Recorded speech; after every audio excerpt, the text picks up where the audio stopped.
Your Excellencies, dear participants, I'm pleased to address this year's Africa Dialogue Series under the theme Market and Scale, Unlocking Industrialization through Intra-African Trade.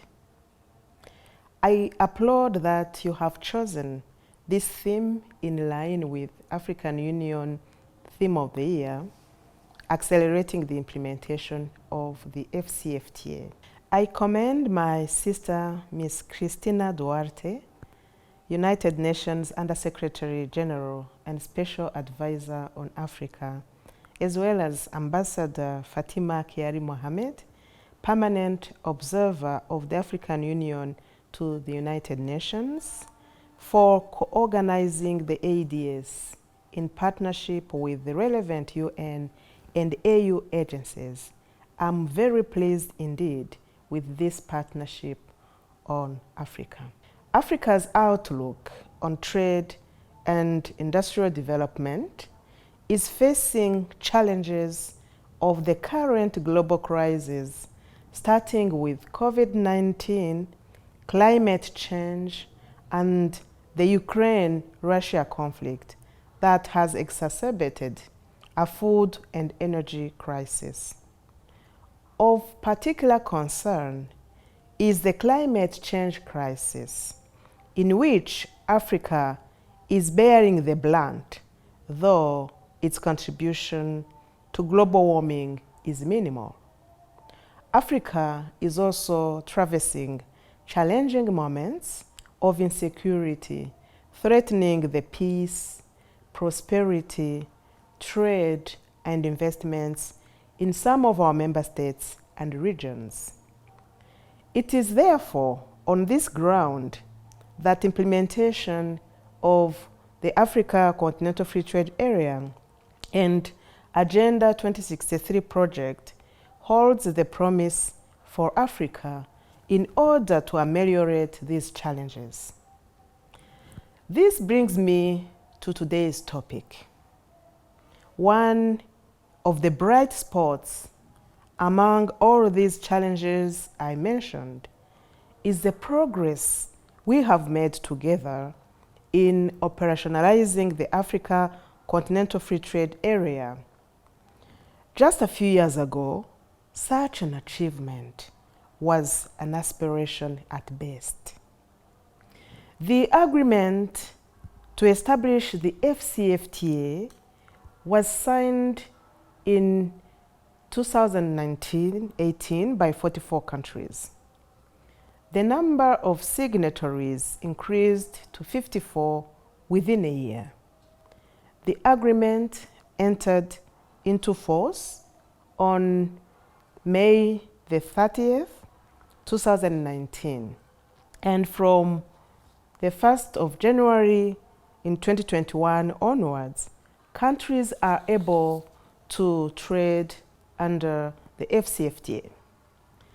This is a monumental achievement brought about at a remarkable pace thanks to African leadership and political will.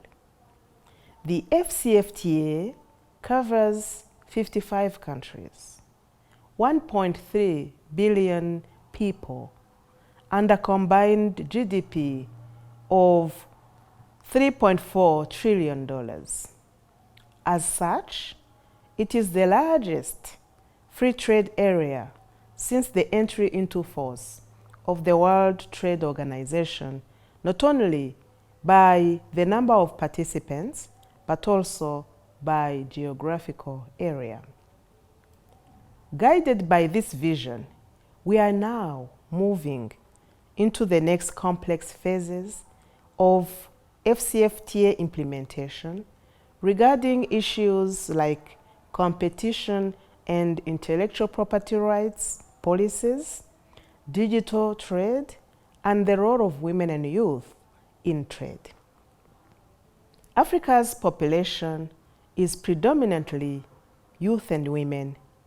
It is the youngest continent in the world, with the median age below 20 and 65% of the population under 25.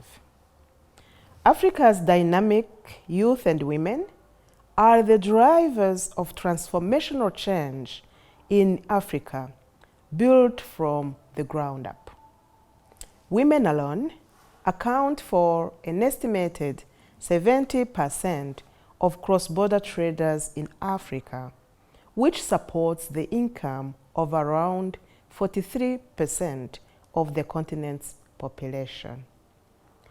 We must do justice to the continent's women and youth and pave their way to prosperity and peace, thanks to strengthened efforts in FCFTA implementation.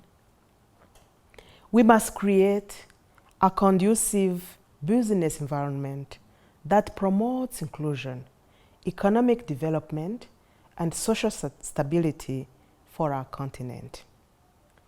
To achieve this goal, the continent needs to reverse the past trends of deindustrialization demonstrated by the manufacturing value addition, which stands at a mere 2%.